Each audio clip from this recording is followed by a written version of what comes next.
Hello everyone and welcome to a very nice game, not from this Title Tuesday but from last week's Title Tuesday. A lot of you have recommended it, and as usual for very good reasons. It's one of those games that can be categorized as a deep dark forest game. If you don't know what that means, check out some of my earlier Mikhail Tal videos. There's a nice one, I'll even put a link to it in the description below, called Never Play H3 against Mikhail Tal, where he absolutely demolishes Bukuti Gurganice with the black pieces. The video is some 7 minutes long. I made it some 7 years ago, so check it out if you guys haven't. I might even make a remake on that, as I should on all of Tal's brilliant games. But we'll get to that. Now let's focus on this one. It's a final round of last week's Title Tuesday. Jan-Krzysztof Duda versus Magnus Carlsen. Let's check it out. So Duda with white opens with pawn to e4. Sorry about that. Magnus, as usual, plays the Sicilian against e4. We have c5, knight f3, e6, and d4. We have captures, and now a6. This is the Khan variation of the Sicilian, where black has yet to play knight f6, so you don't have to play knight to c3 right away. Rather, you can opt for a Maroczy bind type structure where you will control more space in the center, and it is considered to be white's best option. So c4, knight f6, we have knight to c3, queen to c7, and pawn to a3. No, all been played before, nothing new here. b6 preparing to fianchetto the light square bishop, bishop to e3, bishop to b7, and pawn to f3. And interestingly, there is a game, for example, Magnus Carlsen already played with the black pieces against Alireza Firuza, and he defeated him last year in the Tech Mahindra League, and it was a very, very nice game. But in that game, Magnus played bishop to e7, which is the top move recommended by the engine. So probably Magnus is thinking, probably Duda knows of this game, I'm gonna mix it up here. Plays pawn to d6, and now rook to c1, which is already very, very rare. Usually bishop to e2 is played here, but okay, we have rook to c1 by Duda, knight b to d7 by Magnus, and now again, there are games in the database with this exact same position. For example, Alireza played bishop to e2 against Hikaru last year in the speed chess final, and he defeated him. But here Duda plays a move that is can also be almost be considered a mouse slip. He played king to d2. And bishop to e2, king to d2, it really does appear that he grabbed the wrong piece and he mouse slipped. And this is not an engine move, so this is not some sort of a brilliancy by white or anything. It is what it is. I have no idea if he meant to play it or if he, just played it on accident. But there's no, clear way of how to punish that. Usually, when you have the king on d2 in the, on move 11, it's not the best. But here, as white opted for this Maroczy bind type structure, you can't really break through with b5. White has full control of that. White has full control over the d5 square as well. So there's no real way to do anything here right away. And it is now, of course, as of move 11 that we have a completely new game. This has never been played before. So we can't, it's not as if it's theory or anything. But okay, it's a 3-minute blitz game. We're not going to overanalyze it. But up to this point, you can see that Magnus, or rather you can't see because I have, I'm jumping from classical to blitz tournaments. So I haven't allowed the clock times to be seen. Let me just fix that. There we go. So as you can see, in a few seconds, Magnus has yet to spend, a single second, or so it would seem, because there is a second increment. So he's playing instantly. Still 3 minutes on the clock, but now after king to d2, he plays bishop to e7. First time spending time. It's not a lot of time, but for, a 3-minute blitz game, it is, a lot of time. So, okay, we have king to c2. Duda is now ready to play king to b1, and, he will finish his artificial castling business. We have castles by Magnus, and now not king to b1 right away, because he also wants to be able to start advancing his pawns on the king side, and he doesn't want Magnus to beat him to the punch by playing h5. So first he plays pawn to g4, and only now after knight to e5, he throws in a king to b1. And okay, Duda is now officially castled artificially, rook a to c8, and now pawn to g5. We have knight f to d7, and now pawn to h4. And this seems like a perfectly natural way of, just continuing your kingside business, but I will show you a line. Of course, I'm not expecting anyone to play this with 3 minutes on the clock in a blitz game. I will show it just because it's very nice. Move pawn to f4. It forces the knight to go back. Simply loses black more time, saying that knight to e5 was not a great move. Or if you capture on c4, then okay, this will blow your mind. Bishop captures, queen captures, knight to d5. Okay, attacking the queen and the bishop, and black says, all right, you can have the queen, I'm gonna take the knight and the rook. But white will not capture the queen, because allowing black to undouble here would actually give black quite a lot of compensation for the queen. You will play pawn to b3. And now after queen to c5, okay, you might be thinking, let's play knight f5. There's still no way to save that black queen. But we're not interested in the black queen. We will allow queen captures on a3. Now you capture on e7 with check, and only after the king moves you will capture the exchange on c8. And only now after bishop captures, defend on b3 once again. And okay, now the game continues, something like captures queen d4. It's still a very, very complicated game, but this is the way to seek advantage with white. Of course, I'm not saying anyone should play this, and I'm not analyzing blitz. I'm not, a madman. But it is a cool line, so I wanted you guys to see it. So pawn to h4 and queen to b8, getting the queen off of the c file, and now preparing to double up on the c file. We have pawn to h5, and now knight captures on c4. Now it is very much possible. Bishop captures, we have rook captures on c4, and pawn to g6. Yes, Duda has, or rather Magnus has the g6 square covered nice, but it's always nice to have your attack happen just a little bit faster, just like our good friend Mikhail Tal always liked it. And here Magnus plays bishop to f6, which is by far the best way to defend.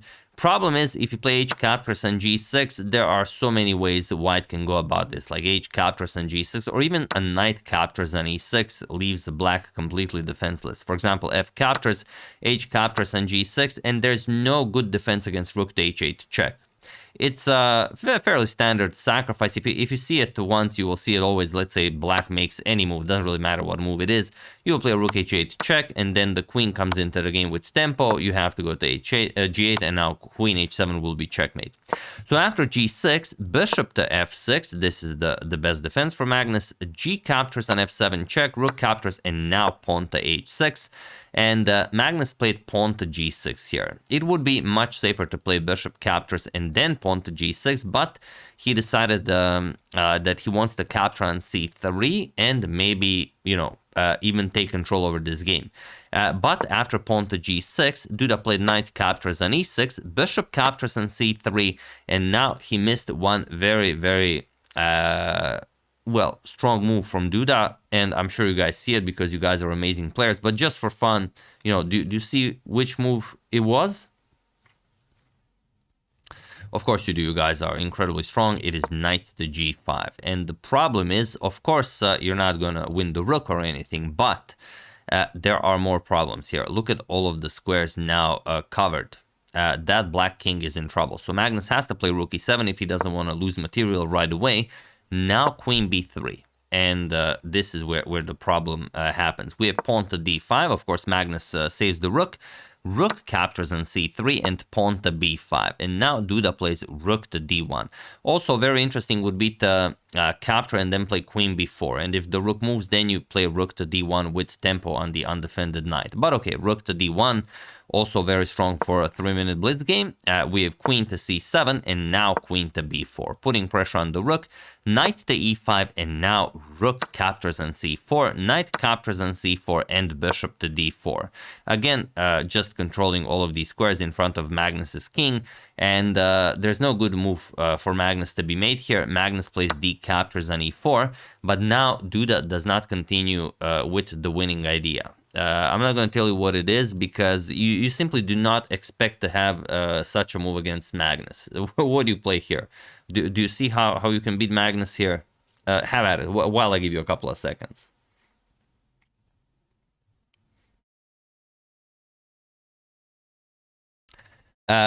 Magnus's knight is trapped. b3 wins the game. It's that simple. I know usually it's pawn to b4, but now pawn to b4 is illegal. There's a queen on b4, so we can at least check pawn to b3. And the reason why this is so strong is that where do you move with the knight? If you go knight to d6, then bishop c5 wins the game on the spot. There's nothing you can do here. If you, let's say, go knight to b6, just bishop captures, and the queen cannot capture. The rook would hang on e7, so that's out of the question. The best you can do is play a5, challenge the queen, but still after queen c5, you're just gonna trade, and now still your knight and rook are hanging. There is no there's nothing you can do here. So after d captures on e4, that is the best move that you can play to beat Magnus. But Duda played f captures on e4. He doesn't find it, and now Magnus is back in the game. And he plays bishop captures on e4 with check, king to a1, and now bishop to f5. And now again we have an equal position. But this is why you guys probably refer to it as a deep dark forest game. Bishop to f6, attacking the rook. We have rook to e8 by Magnus, and now queen to c3, where Magnus has a very, very strong position. He can play something like queen to c5, then infiltrate with queen to e3. He is up a pawn. Duda is controlling a bit more space, so it is, you know, an even position as all positions are. But here Magnus played rook to e3. He overestimated his chances, and he allowed Duda to play the winning idea here, which Duda has, and no doubt you guys will as well. Have at it. Feel free to pause the video while I give you a couple of seconds.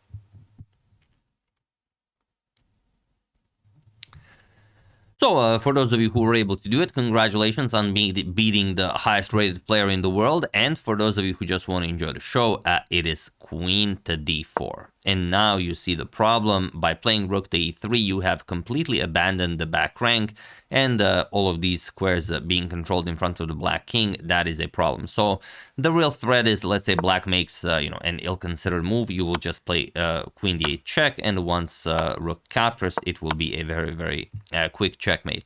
So after queen d4, Magnus had to go back, rook to e8. He even swallowed his pride and brought the rook back, which is not something everyone would do.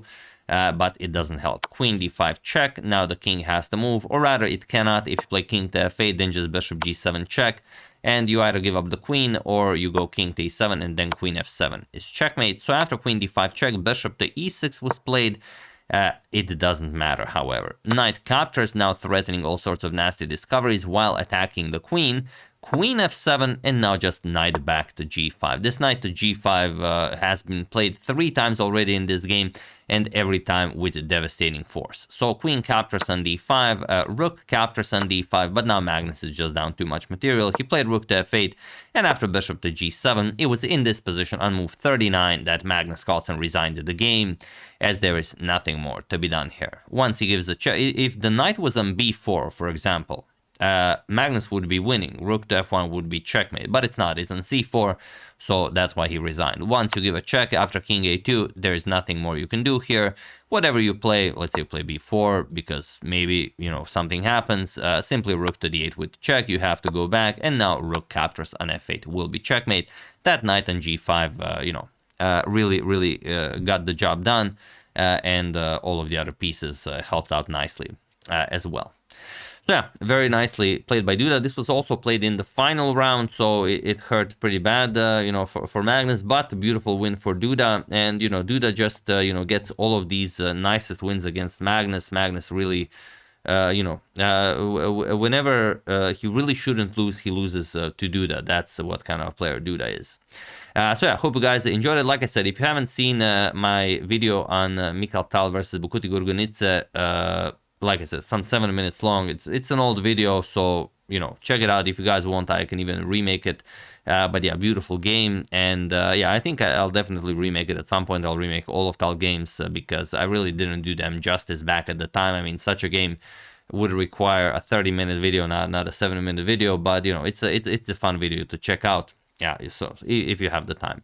So yeah, hope you enjoyed it. Thank you for suggesting such a wonderful game. I would like to thank Peter Van Dost, Derek King, Charles Benjamin Flynn, Diane Schwartz, and Ilya Maltsev for a contribution to my channel. Thank you a lot. I really appreciate it. As usual, you can check 2 of my previous videos here. Thank you all for watching, and I will see you soon, continuing to check up on your wonderful suggestions and whatever else happens in the chess world. Thank you all. I will see you soon, and have an excellent rest of your day.